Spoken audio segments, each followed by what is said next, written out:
Se calcula que en marzo del año 2020, 2.600 millones de personas, es decir, prácticamente un tercio de la población mundial, estuvo bajo algún tipo de cuarentena. En el Perú, estuvimos confinados más de 100 días en nuestra casa.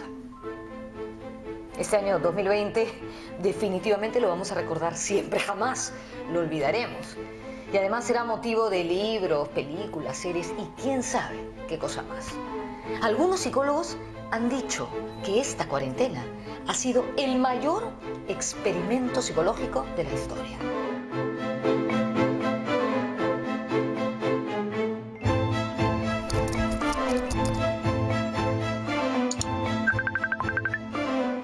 Es primera vez en la historia de la humanidad, va a tener unos impactos que en verdad no podemos predecir ahorita.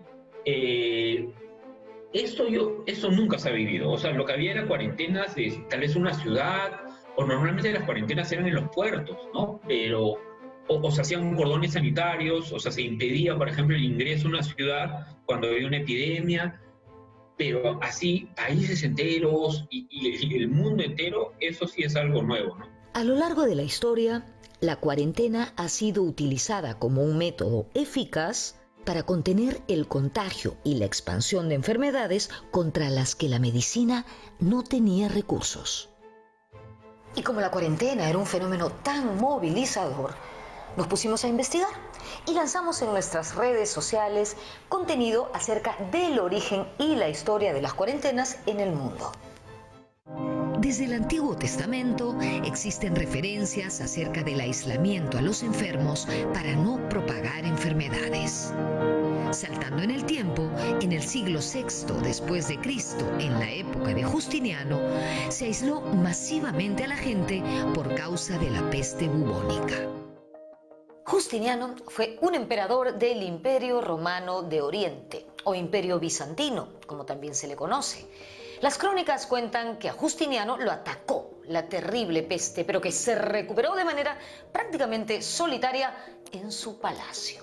Las crónicas también describen que debido a la enfermedad, las calles estaban vacías y los comercios cerrados en esa importante urbe del mundo antiguo como fue Constantinopla, actual Estambul, capital de Turquía. La primera vez que un grupo de personas se autoaisló fue también en el siglo VI, en el año 583, en la ciudad de Lyon, en Francia, y fue debido a la epidemia de lepra que asoló esa ciudad. La idea del distanciamiento social y la cuarentena son muy antiguas. O sea, en tiempos bíblicos, digamos, si quieres, cuando alguien tenía lepra, lo apartaban, lo aislaban, porque la lepra era como la enfermedad más estigmatizada en esa época. En la antigüedad se creía que la lepra era una enfermedad enviada por Dios para castigar a las personas que hablaban mal de otras personas. En el año 706, en Damasco, el califa Al-Walid construyó el primer hospital islámico o Bimaristán. Allí se separaba a los pacientes con lepra del resto de enfermos. En la Edad Media llegaron a existir casi 20.000 colonias de leprosos o leproserías en toda Europa. Como vemos, las técnicas de aislamiento se han usado a lo largo de milenios, pero el uso moderno de la palabra cuarentena comienza recién en la Edad Media. En el siglo XIV, luego de la peste bubónica o peste negra en plena Edad Media, de hecho, es cuando se empieza a utilizar el término cuarentena para designar al procedimiento para controlar a una epidemia. La palabra cuarentena en italiano se refería a los 40 días de espera impuestos a los barcos y personas como medida de prevención. Venecia fue el primer puerto en aplicarla. Toda Italia en realidad era un centro comercial importante. Entonces muchos barcos para llegar a Europa de Asia pasaban por los puertos italianos. Entonces lo que hace Venecia, es digamos la primera ciudad-estado moderna, arma una junta de sanidad y pone en cuarentena a todos los barcos que están llegando de Asia, ¿no? Entonces los obliga a estar 40 días a la tripulación, ¿no?, en el barco, y no poder entrar a la ciudad hasta que pasen esos 40 días, porque se entendía que si después de esos 40 días seguían con vida, es que no tenían la enfermedad, ¿no? Claro. Y si tenían la enfermedad, iban a contagiarse y morir, ¿no? No había una explicación científica. El contagio era algo más como un saber popular, o sea, era una intuición, claro, la experiencia había enseñado a la gente que ese contacto persona a persona generaba o transmitía la enfermedad, aunque no hay una explicación de por qué o cómo, ¿no? Pero en Venecia se empiezan con las cuarentenas modernas. En 1377, en la ciudad medieval de Ragusa, actualmente Dubrovnik, en Croacia, se aprobó una ley que estipulaba que cualquier embarcación proveniente de una zona que había sido afectada por la peste negra debía aislarse durante 30 días. Esos 30 días se convirtieron luego en 40. Además, se construyó un lazareto, una suerte de centro de aislamiento, en una isla cercana, y allí se enviaban a los tripulantes de estas naves, donde permanecían hasta curarse o morir. Para el 9 de abril de 2020, solo 4 países del mundo no habían suspendido sus ligas de fútbol. Nicaragua en América, Bielorrusia en Europa, Burundi en África y Tayikistán en Asia. En esos países no se estableció cuarentena obligatoria. No se muevan, regresamos para conocer cuál fue la cuarentena más larga de la historia, que por cierto, fue hecha por solo una persona.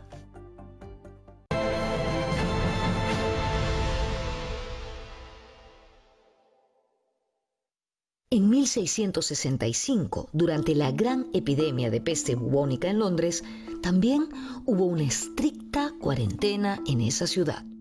No se permitía, a la gente enferma no se le permitía salir de su casa, se marcaba con una cruz roja las puertas de su casa, se ponía guardias en la puerta y se les obligaba a las familias, a los enfermos y sanos, a quedarse en la casa, ¿no? Ahí el problema es que los sanos se terminaban contagiando, ¿no? Pero la peste bubónica de 1665 no solo alcanzó a la ciudad de Londres.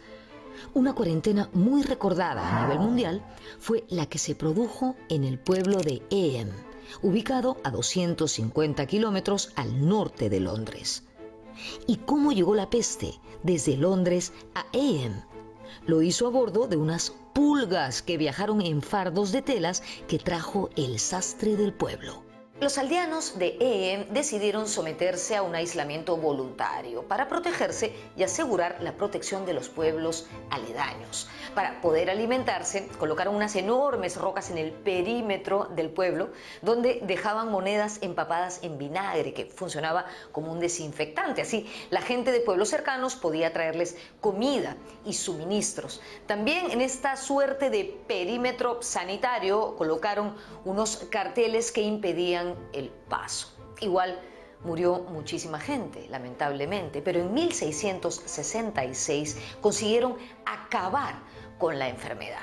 Entonces, esta notable cuarentena de Egham consiguió que la enfermedad no se propagara más al norte. En nuestra historia también existen algunos ejemplos de cuarentenas, pero a nivel más restringido. A fines del siglo XVI, el virreinato peruano fue azotado por una epidemia de viruela y garrotillo, nombre con el que se conocía a la difteria. Para atacarla, los infectados fueron confinados en una especie de cárceles que quedaban en las afueras de la ciudad.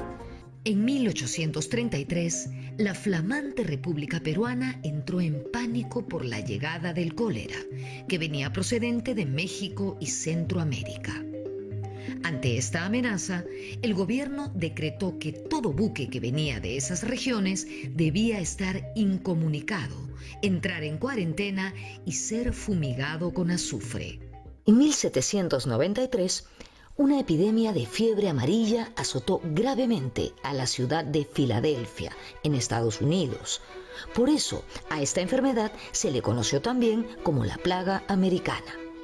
Debido al impacto de este terrible mal, ciudades aledañas como Nueva York o Baltimore impusieron cuarentenas a las mercancías procedentes de Filadelfia. Del mismo modo, se impuso cuarentenas a la población migrante, ya que se pensaba que eran ellos quienes transmitían la enfermedad. Lo mismo de siempre. cuando se trata de buscar culpables, se elige a los otros, ¿no? Fue también en Estados Unidos donde a inicios del siglo XX se produjo la cuarentena más larga de la historia y fue realizada por una sola persona.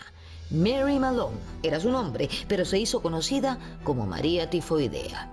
Ella era una cocinera de origen irlandés, que fue lo que ahora conocemos como la paciente cero de un brote de tifoidea en Nueva York. La desdichada mujer fue enviada a una isla donde vivió más de 25 años aislada del mundo. No han escuchado mal, 25 años en cuarentena. ¿Se imaginan? Les cuento más sobre la leyenda de María Tifoidea. Ella es además la primera paciente asintomática de la historia. Es decir, llevaba la enfermedad, no tenía síntomas, pero contagiaba. Entre 1900 y 1907 trabajó como cocinera en varias casas de Nueva York. La gente empezó a contagiarse de tifoidea y nadie sabía por qué, hasta que llegaron a la conclusión de que ella era la causante. En 1907 la internaron a hacer cuarentena en la isla de North Brother y permaneció allí hasta 1910, 3 años. Al cabo de esta cuarentena salió y se puso a buscar trabajo, pues la mujer, evidentemente, ¿no? Incluso tuvo que cambiarse el nombre, pero siguió contagiando. En 1915 la volvieron a internar en esa isla y allí se quedó hasta 1938, año en el que murió. Es decir, María Tifoidea contagió a más de 50 personas, pero pasó más de 25 años de su vida en cuarentena. Ya hemos hablado de la mal llamada gripe española, que coincidentemente ocurrió en los últimos años de la Primera Guerra Mundial. Allí también se demostró la eficacia de las cuarentenas.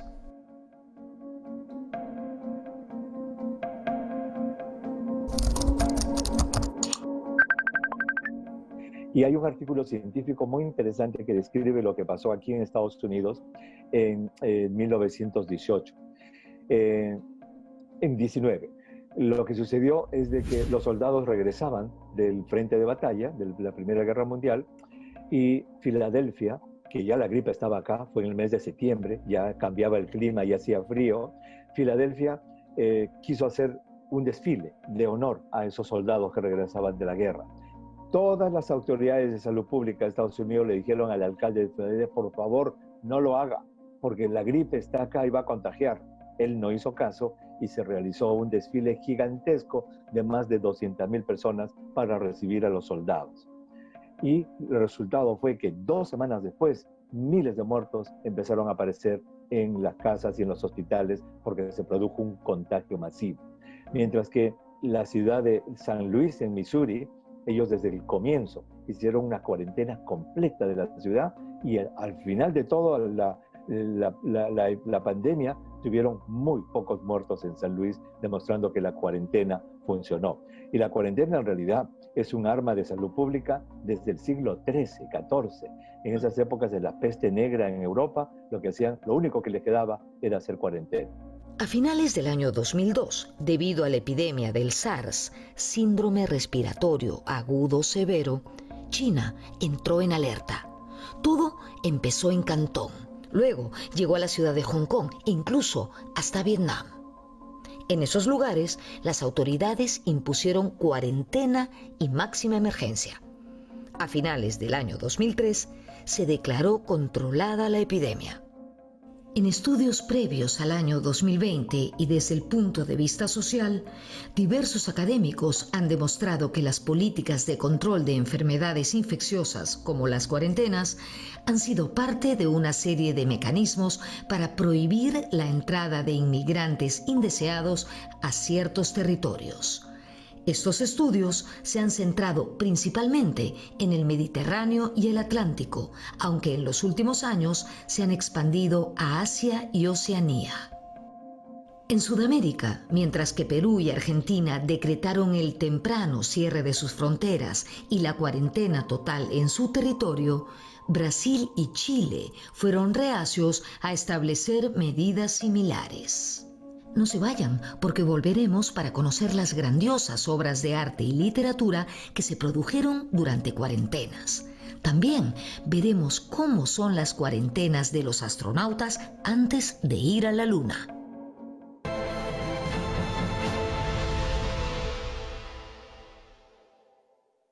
No es fácil estar en cuarentena. Nunca lo fue. Pero existen varios ejemplos de cómo algunos lograron convertir una cuarentena en arte o en ciencia.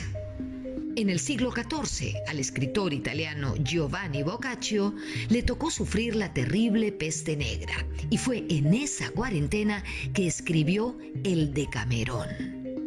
3 siglos más tarde, la vida del gran William Shakespeare estuvo marcada por la peste.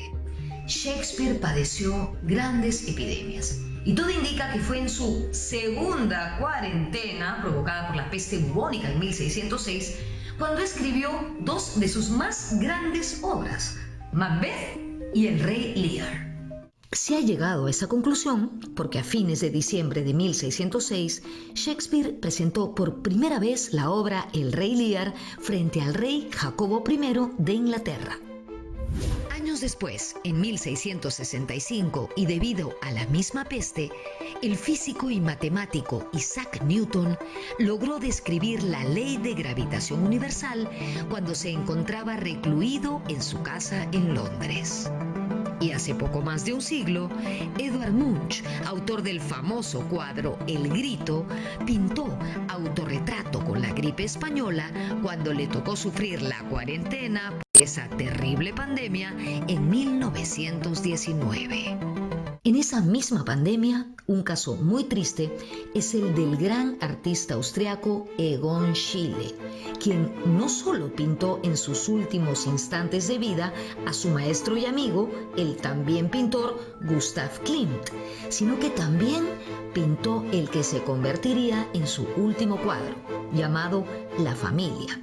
La pintura la conformaban su esposa, que murió un 28 de octubre, el mismo Schiele, que murió 3 días después, y su hijo, que nunca llegó a nacer. La madre había muerto con 6 meses de embarazo. Me fascina pensar en la cantidad de cosas increíbles que se deben haber creado en los campos de la ciencia, el arte, la cultura durante esta cuarentena. Seguramente poco a poco las iremos conociendo. Lo que sí sabemos es que, por ejemplo, el cineasta Pedro Almodóvar terminó de escribir el guión de su nueva película, Madres Paralelas. Del mismo modo, ya se estrenó un proyecto que hizo un grupo de cineastas de diversas partes del mundo bajo el auspicio de Netflix. Directoras y directores participantes rodaron en plena cuarentena y desde su particular modo de vivir el aislamiento. Esta producción colectiva se llama Hecho en Casa. Y si creemos que esto de las cuarentenas es nuevo para todos, la verdad es que no es así. Al menos hay un oficio donde se conocen bien las cuarentenas. Bueno, no es un oficio nada fácil, ¿no? Me refiero a los astronautas. Los astronautas están obligados a hacer cuarentena antes de salir al espacio y al regresar a la Tierra. ¿Por qué antes de salir al espacio? Porque no se pueden correr el riesgo de que allá un astronauta se enferme y contagia a toda la tripulación. Por ejemplo, la misión Apolo 11, que llegó a la Luna el 20 de julio de 1969, el 24 de julio ya estaba de vuelta en la Tierra. De inmediato, los 3 astronautas, Armstrong, Aldrin y Michael Collins, iniciaron una cuarentena de 21 días para prevenir una contaminación por microorganismos lunares.